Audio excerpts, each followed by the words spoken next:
We were 120 metres deep. The thing was longer than that, so when it sank, the bow was actually hitting the seabed and the stern was still out of the water. Poking your head inside to have a look, lots and lots of things, glassware intact.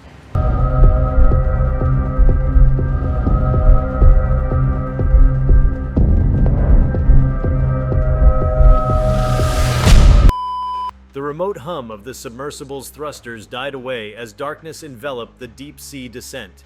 First came the faint crackle of sonar pinging against unseen things, then the glow of lights revealing the long-forgotten form of HMHS Britannic lying on its side, stern to the seafloor in the stark quiet of the Aegean Sea. Researchers had been tracking the final descent of the underwater drone for hours, but no one could have predicted what its cameras would reveal.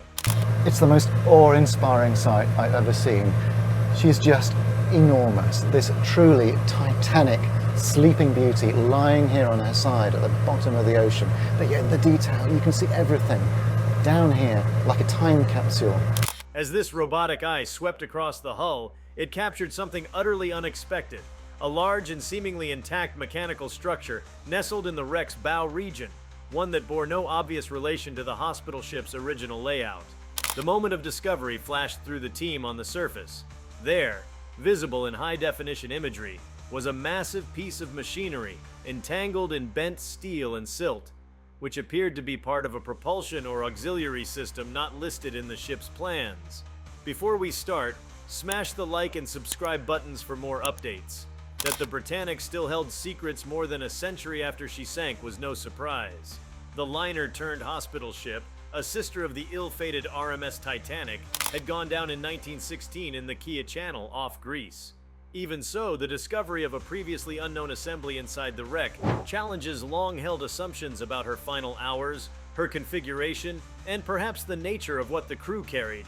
The submarine drone's imagery shows the object, cylindrical, almost turret-like, with thick flanges and a heavy shaft leading outward, partially sheared off.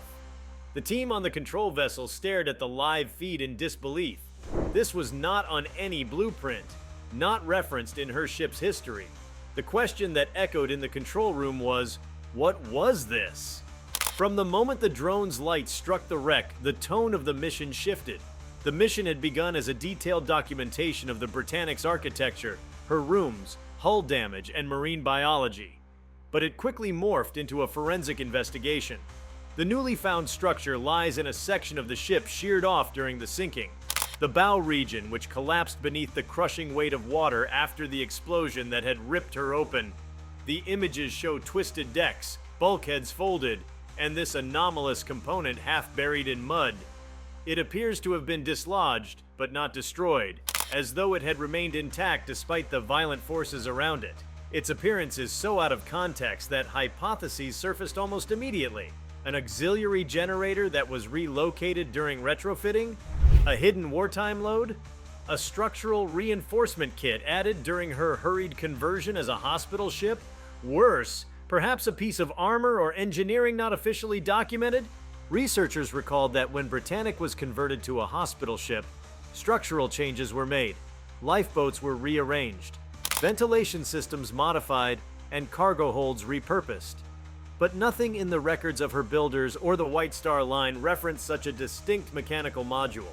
The underwater drone's footage captured the still legible number on the metal casing, only partially visible.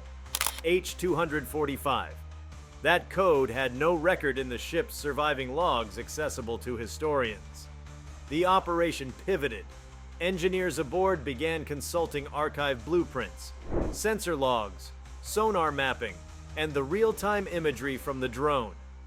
They realized that an unaccounted-for piece of equipment might not only tell a new story about the Britannic's construction or adaptation, but potentially shed light on the sequence of events that led to her sinking.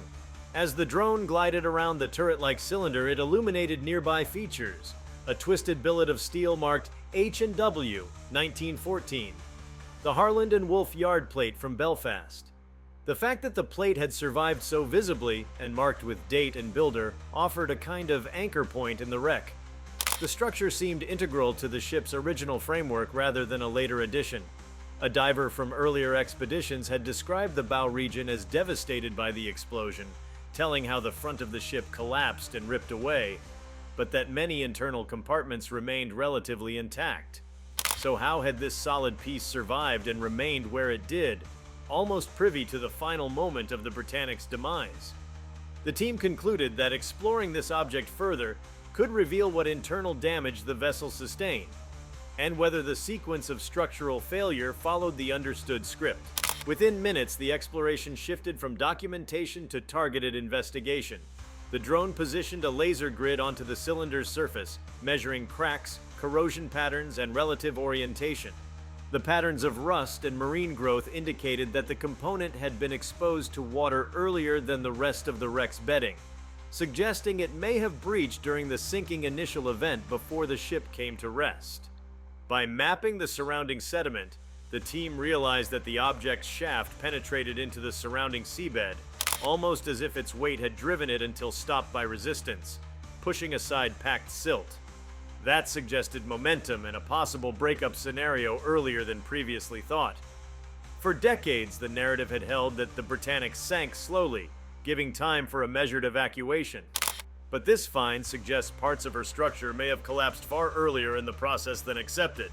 The implications ripple through multiple fields. Marine archaeologists are already reassessing the mechanics of the collapse, considering that structural failure may have begun at an internal system rather than purely from the mine explosion and subsequent flood. Historians now ask, did the ship carry a heavy load or piece of machinery not publicly acknowledged? If so, did it play any role in her rapid sinking? For naval engineers, the component offers a rare case study of early 20th century shipboard machinery preserved in situ, deep but accessible. The coast of Kea is renowned for strong currents, and yet the Britannic remains in remarkably good condition for her age. The fact that such a large piece remained nearly intact suggests there may be more to explore, more anomalies hidden in the wreck's remains. From a technology standpoint, the role of the underwater drone is crucial. This robot reached depths of around 120 meters 400 feet in one of the more difficult dive sites in the Mediterranean. Usually, manned dives to the Britannic require technical diving with mixed gases and rebreathers due to depth and current. The drone's ability to operate without human risk allowed extended hours of observation, high-resolution photography, 3D laser scanning, and remote manipulator work. Already, this marriage of robotics and deep-sea archaeology has delivered new insights not only for Britannic, but for wrecks globally. But this discovery elevates the importance of deploying more autonomous systems for wreck investigation. It shows that even well-documented shipwrecks can still hold dramatic surprises. Within a few hours, the core team formulated a working hypothesis. The turret-like piece may have been a stabilizing flywheel, or gyro assembly installed after the Titanic disaster as part of Britannic's improved safety features. Britannic's original design included upgrades over Titanic, such as additional bulkheads and larger lifeboats. But no mention of a component this substantial, this complex exists. If indeed it were a stabilizer of some sort, that leads to new questions about onboard modifications. Were they implemented and commissioned properly? Did a failure of this system contribute to the rapid listing of the ship after she hit the mine, or conversely, did the explosion sever its connections and hence accelerate flooding? The drone's footage also captured fractures in the shaft leading from the module, showing a clean break consistent with sudden torsion rather than gradual fatigue. That points toward a catastrophic event, likely tied directly to the moment of sinking. Beyond the mechanical and historical intrigue, there is a human dimension. The Britannic sank while serving as a hospital ship during World War I. More than 1,000 people were aboard, and though most survived, the tragedy still echoes. The presence of previously unrecorded machinery raises new questions about the ship's role at the time. Was she transporting materials or equipment beyond the official hospital ship role? Some wartime records have hinted at dual uses for hospital ships, sometimes carrying supplies in sealed holds. Could this piece of machinery relate to a covert load? If so, it might shift how we view the Britannic's mission and the circumstances of her loss. The immediacy of the discovery also prompted a revision of mapping data for the wreck site. The drone's laser scanning created high-resolution point clouds that update the known layout of the Britannic on the seafloor. The turret-like module is now flagged as Object X in the digital mapping system, and adjacent wreckage fields are being re-examined for alignment. What appeared to be random debris fields may now line up along this newly discovered structural axis, suggesting that part of the bow collapsed away in a more linear fashion than previously believed, dragging the module with it. This leads to the idea that the ship might have experienced internal structural failure prior to or simultaneous with the explosion, a scenario not previously considered. Back on the surface ship, once the drone returned and scientists began downloading the 8K video and laser data, an atmosphere of excitement combined with reverence took hold. The crush of water and wartime urgency had long consigned Britannic to legend, but now it was clear she had another story to tell, one that had waited silent on the sea floor for over a century. The discovery underscores how our technological tools are finally catching up to the complexity of these wrecks, letting us hear what the sea has been whispering all this time. Thinking aloud, the lead marine archaeologist commented that perhaps the module had been fitted during retrofit for her hospital ship conversion, intended to support additional power generation, ventilation, or pump capacity. If so, the absence of official records could reflect wartime haste or intentional omission. That then leads to another question. Could the rapid flooding have overwhelmed that system, causing a cascade of failures? If the module broke free and fouled the ship's systems during the sinking, it might explain the speed of loss. Conventional accounts place her sinking at about 55 minutes. This find may point toward an internal event compressing that timeline further. Engineers are now modeling the scenario, plugging in the drone's dimensions and orientation to simulate how the module might have moved and failed. The implications for maritime history are significant. The Britannic has often played second fiddle to the Titanic in public consciousness, but this discovery may elevate her story. It demonstrates that even ships thought well cataloged still contain mysteries. For wreck sites, the find reaffirms that remote sensing and robotic investigation are vital, especially in depths that challenge human divers. It also suggests that archives may not hold all the answers. Lost logs, wartime modifications, and undocumented conversions may hide critical pieces of the story. In that sense, the sea continues to guard its secrets until the right eye peers in. Moreover, the findings may influence how other wrecks are approached.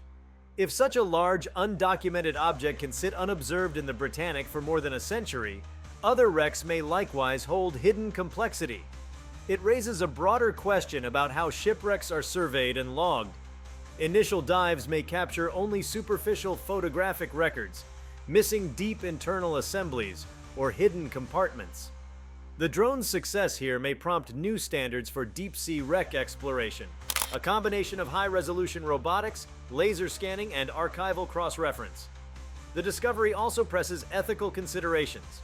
The Britannic is a protected wreck and a war grave under UK law, as well as Greek jurisdiction.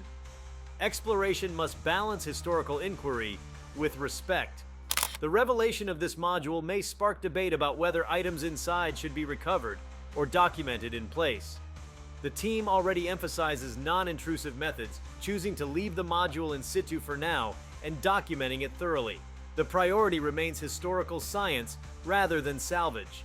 The fact that drones can now survey in high definition and map entire wrecks without human risk opens those debates. Researchers must navigate technical possibility with ethical responsibility.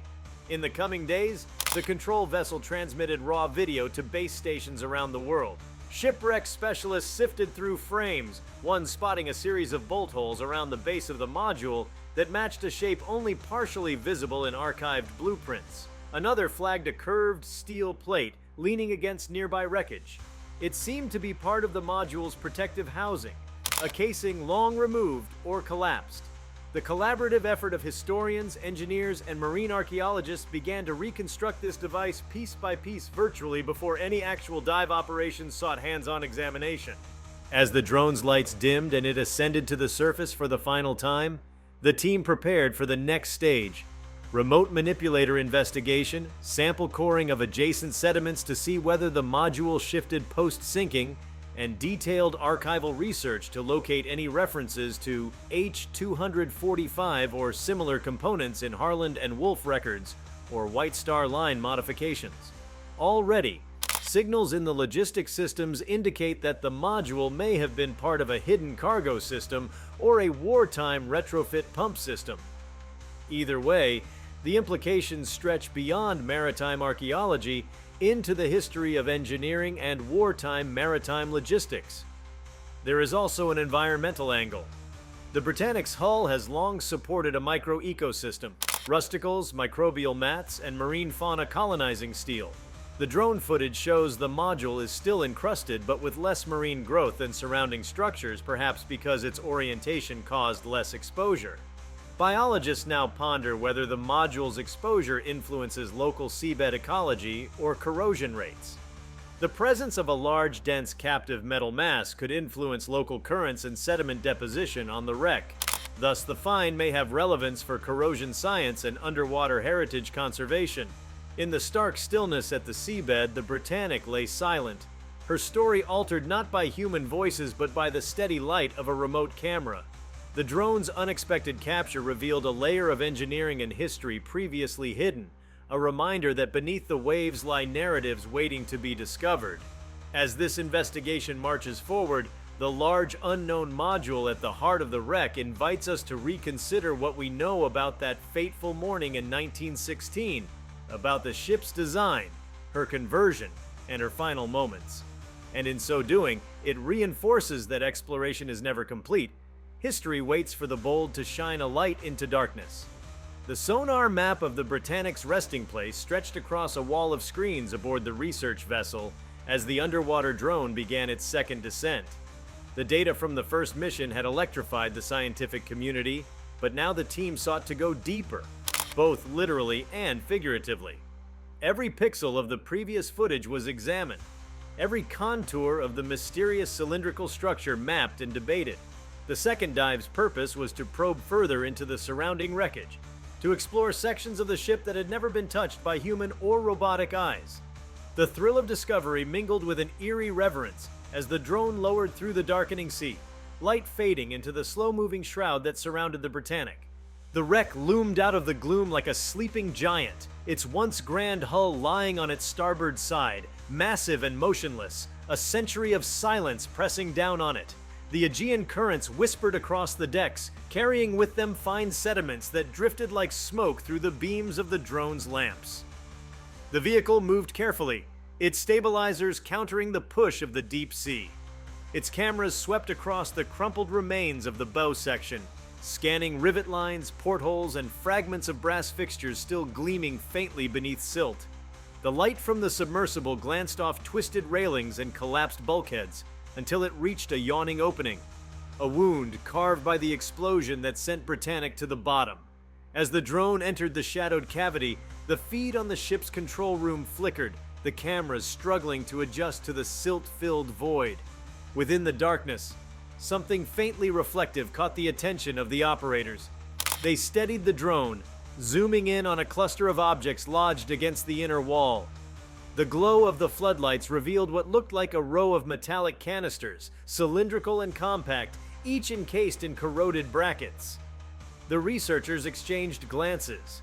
This was not part of any known shipboard structure, nor were these shapes consistent with medical or hospital equipment that Britannic was known to carry. The canisters were arranged in near-perfect alignment, tethered by remnants of cabling, their surfaces etched with uniform markings. The ocean had preserved this hidden chamber remarkably well. The surrounding steel was intact, and the canisters, though covered with algae and rust, had held their form. The camera tilted, catching the faint imprint of lettering beneath the corrosion. A lab technician adjusted filters on the live feed, digitally enhancing the image until the markings became legible. The team read them aloud, one by one, and an unmistakable chill settled over the room. The symbols were not consistent with civilian shipping codes, but with the naval classification system used by Britain's Admiralty during wartime refits. Each canister bore a sequence beginning with the letter P, followed by a 3-digit number and a crown insignia, a symbol reserved for military equipment. The discovery shifted the tone of the expedition once again. Up until that moment, the Britannic had been viewed primarily as a hospital ship, an emblem of humanitarian service during World War I. But the presence of military-coded canisters buried deep in the forward hull raised difficult questions.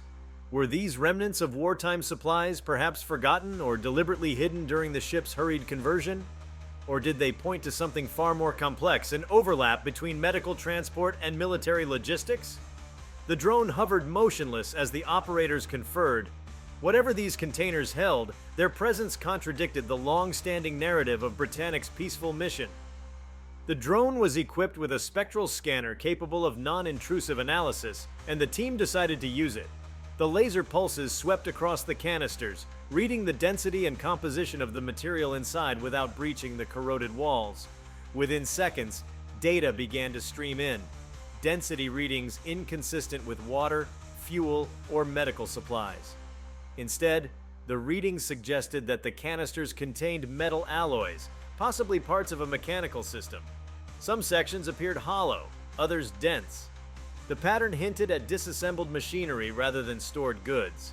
The hypothesis emerged that the Britannic may have been transporting or testing classified engineering components for wartime purposes, potentially linked to propulsion or stabilization technologies developed in secrecy during the early 1910s. That revelation dovetailed hauntingly with the earlier discovery of the massive cylindrical module. Could these canisters have been auxiliary parts of the same system? If so, the implications reached far beyond archaeology. They touched on naval engineering, wartime secrecy, and the politics of information suppression that surrounded Britain's maritime industries during the First World War. The researchers knew the historical record had gaps. Entire files from the White Star Line and the Admiralty had vanished during the 1920s. The discovery of these canisters suggested why. If Britannic carried experimental technology under the guise of a hospital mission, her loss might have been more than a wartime accident. It might have been a classified disaster, buried both by the sea and by official silence. As the drone moved deeper into the wreck, the walls began to close in. The beam illuminated a tangle of fallen deck plating and cables. In the midst of this chaos, one wall panel still bore the ship's original paint, a faint cream color beneath the rust, and the ghost of a Red Cross insignia. The juxtaposition was striking, the symbol of healing lying beside objects that hinted at military secrecy. The drone operator steadied the vehicle and rotated the camera upward, revealing a section of collapsed ceiling. Here, rivets had been sheared off in a clean circular pattern, as if something had punched upward through the deck from within. This evidence challenged even more assumptions about the explosion that sank her. Perhaps the internal blast damage was greater than previously thought, and perhaps the detonation of a mine was only part of the story. The scientists began to overlay historical blueprints onto the live feed, aligning the discovered structures with deck plans. The canisters were located directly beneath an auxiliary compartment known to house pumps and electrical generators. This placed them at a critical junction of the ship's mechanical systems. If the explosion or sudden flooding compromised this area, any machinery stored here could have broken free, contributing to internal destruction. Yet the symmetry of the arrangement suggested intentional storage rather than chaos. Someone had placed these canisters carefully, securely, as though they were meant to stay hidden yet stable during the voyage. Meanwhile, the sonar map expanded, showing adjacent voids beyond the chamber. The drone navigated through one of them, brushing through clouds of silt that swirled like smoke. The lights pierced the darkness to reveal a long corridor filled with debris. Collapsed bunks, surgical trolleys, and fragments of porcelain basins still intact. This was one of the hospital wards, now a ghostly scene frozen in time. Beds were overturned, but some still carried the outlines of linen patterns hardened by calcified deposits. The floor was layered with silt that moved like fine dust beneath the drone's thrusters. Every surface was covered in a delicate film of rust and microbial growth, creating an alien beauty that contrasted with the tragedy it represented. Beyond the ward, the drone found something even more astonishing: a sealed doorway with its hinges intact. Few doors on the Britannic remain in place due to the violent flooding that tore through her compartments. This one stood upright, wedged in place by a collapsed beam. A faintly raised inscription on the door's brass plate read, "Engineering Test Bay." That term does not appear in any surviving blueprints. The operator sent the drone's manipulator arm to clear the sediment from the plate, confirming the wording. The discovery of a test bay within a ship officially designated for hospital service deepens the enigma. It implies that at least one compartment was used for experimental or mechanical evaluation, perhaps part of the same system suggested by the unidentified machinery earlier. When the door was pushed slightly ajar by a robotic probe, the camera peered into a small compartment lined with racks. Most were empty, but a few still held tools, wrenches, clamps, and a device resembling a pressure gauge. The gauge's dial was still readable. Its face marked Harland and Wolff Prototype Division. Those words stunned the engineers on the research vessel. Harland and Wolff, builders of Titanic and Britannic, had indeed maintained a prototype section in Belfast for testing new technologies. The presence of a gauge stamped from that division confirmed that this space had been used for mechanical experimentation aboard the Britannic herself. This single object, half buried in sediment, linked the hospital ship to an experimental engineering program likely meant to test new stabilization or propulsion technologies under live maritime conditions.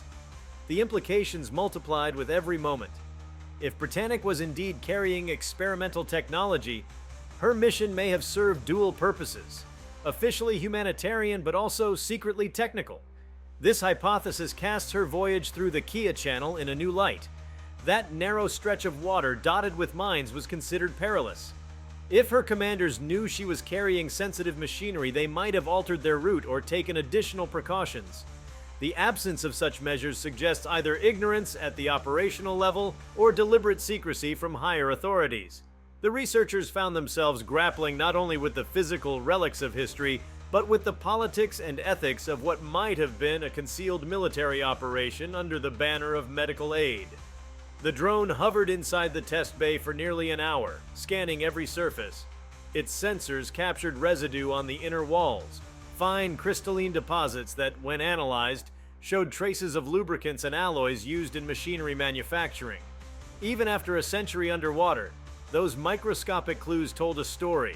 Heavy equipment had once operated here, emitting lubricants and metal filings into the environment. This evidence ruled out the possibility that the compartment had been retrofitted purely for medical use. It had been an engineering space from the start, possibly sealed off during the ship's conversion when the Britannic changed from a passenger liner to a hospital vessel. As news of the discovery filtered back to institutions on shore, requests flooded in from museums, archives, and naval historians eager to study the data. The live feed, kept confidential at first, soon leaked to a small circle of experts. Within days, analysis began worldwide.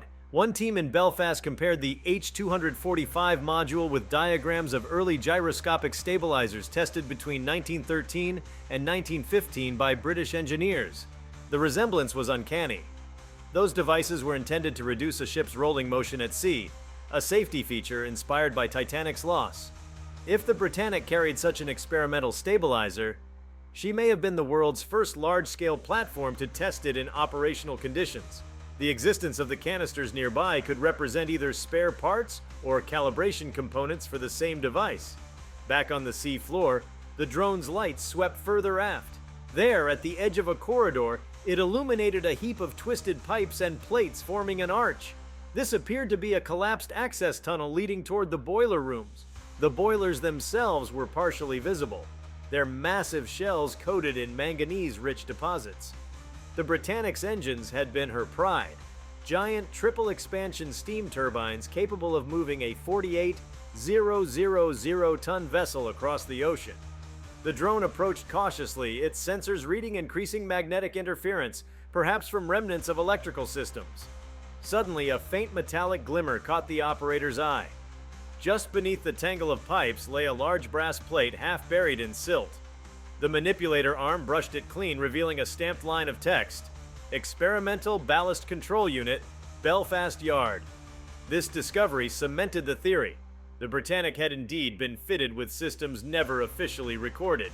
The ballast control unit would have been a crucial component of any gyroscopic stabilization design, managing the flow of water between tanks to counteract roll.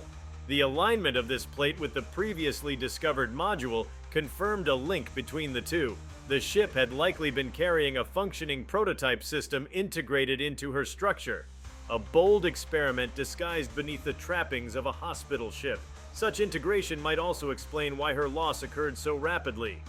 If the mine explosion or internal shock disrupted the experimental system, it could have accelerated flooding and destabilized the ship far beyond the effects of hull damage alone. The revelation rippled through the academic and engineering circles. The team's communications log filled with messages from experts in maritime history, material science, and naval architecture. Simulations were already being run to estimate how the experimental ballast system might have interacted with the ship's watertight bulkheads. Early results indicated that the system, if damaged, could have allowed water transfer between compartments that were otherwise supposed to be sealed. This might have caused the ship's fatal list and swift capsizing. Thus, the drone's findings did more than rewrite history. They illuminated how technological ambition might have inadvertently doomed a vessel meant to be unsinkable. Meanwhile, the underwater environment continued to hold the team's fascination. The lights revealed colonies of coral, sponges, and small fish that had claimed Britannic as home. The drone's cameras lingered on delicate structures formed around the wreck's portholes like lace woven by time. Despite the significance of the discoveries, the scientists were mindful of the site's sanctity. The Britannic was both a technological relic and a maritime grave, a resting place for those who never escaped her final descent. Their presence seemed palpable in the stillness, lending weight to every image transmitted to the surface. Further exploration of the lower decks uncovered something equally remarkable: a set of sealed crates near the cargo bay's rear wall.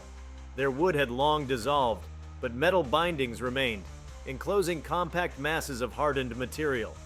Using sonar imaging, the team identified dense cores within. When spectral analysis was applied, traces of copper and zinc appeared, metals consistent with electrical wiring or components. The researchers hypothesized that these could be parts of the same experimental system, or related to electrical control panels that had been detached during the explosion. These materials, though inert now, hinted at the ship's technological complexity, and at how modern her systems truly were for their time.